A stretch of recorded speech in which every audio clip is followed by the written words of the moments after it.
They say Vancouver jazz musician Fraser MacPherson looks like an accountant. In fact, he did study commerce at UBC many years ago. At the same time, he began working nights at the Palomar, and before long, the music took over. Later, as band leader at the Cave Supper Club, he played with the greats. He's a modest, intensely private person and not given to frivolous conversation. In fact, he seldom mentions his now grown-up children. But his music speaks more eloquently than words. I used to fool around on the piano when I was very young, and during the war I used to, when all the guys were away, I'd play wedding receptions, and when I was 12 years old, and show up with my little satchel of sheet music with all the hot tunes of the day, like Don't Sit Under the Apple Tree and Coming In on a Wing and a Prayer. Do you remember that one? Yeah, sure. And Johnny Doughboy Left a Rose in Ireland. How about that one? Boy, pretty obscure stuff. Yeah, and then I got a clarinet when I was 14, and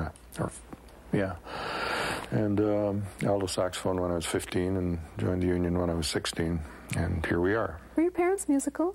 My mother was musical. My father was not. I think it drove them crazy upstairs practicing and beating my foot on the floor and all that noisy stuff.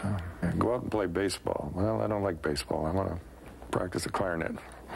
Are you serious? Is that what you were like? I was never an athlete, no. I just didn't have any talent or ability for that. What were those days at the Cave like as band leader? Were they fun? It's very good.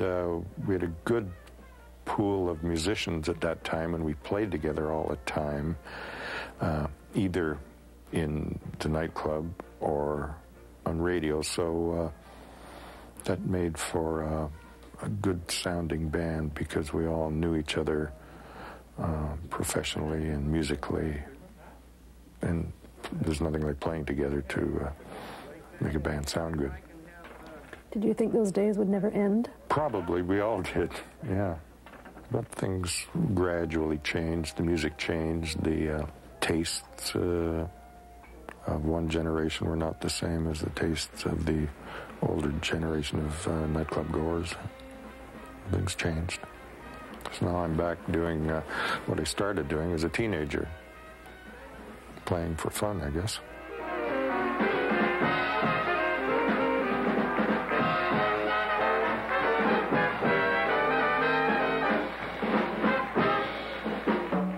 I enjoy lots of music. I like listening to classical music. I don't know very much about it. I wasn't trained in that, but I enjoy that. And I enjoy getting back to the Russians, what they refer to as classic jazz. Ellington, Basie, Armstrong, Lester Young, all those people. I get enjoyment from that every time I listen to it. In the past few years, you've gone to Russia to play a few times, haven't you?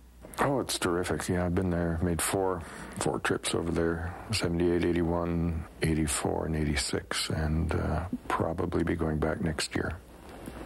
Why do they appreciate you so much, do you think? Well, over there, as in Europe, I think they have a long history of cultural activity and cultural appreciation over there. And it's not particularly jazz music, but if it's done well, it's not, I mean to say it's not particularly because we play jazz that they like it, but they like it if it's done well, whatever it is. And they regard jazz as an art music over there. I understand you had kind of a wild week a few months ago. Oh, yeah, I had two pieces of very interesting news. One, that I'd been appointed member of the Order of Canada, and the other news, my doctor said I had lung cancer. So that was interesting week, as you said. However, that's over with, and I was very lucky. They caught it very early, so took out a bit of lung, not too much. They left me with enough to play, and everything's fine. What would your dream be for the Vancouver music scene? One of the marks of a sophisticated city like perhaps Montreal or Toronto is that people have a choice in their entertainment. So I would think an ideal situation for the likes of me in Vancouver would have at least one, perhaps just one quality club for this kind of music. Run properly, could do well. You ever thought of opening one yourself? No, no.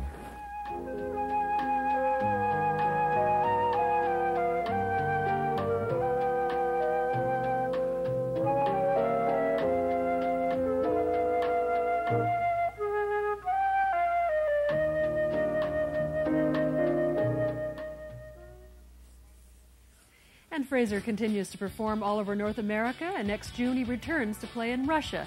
By the way, thanks a lot for your phone calls and letters. Next week, band leader Bobby Hales, businessman Herb Capozzi will meet writer Paul St. Pierre, NDP MLA Emery Barnes, and artist Tony Onley. We'll leave you with a clip from some of those days with Lance Harrison and his band. Good night, Terry. Good night, Lynn. Good night, all. Good night, all.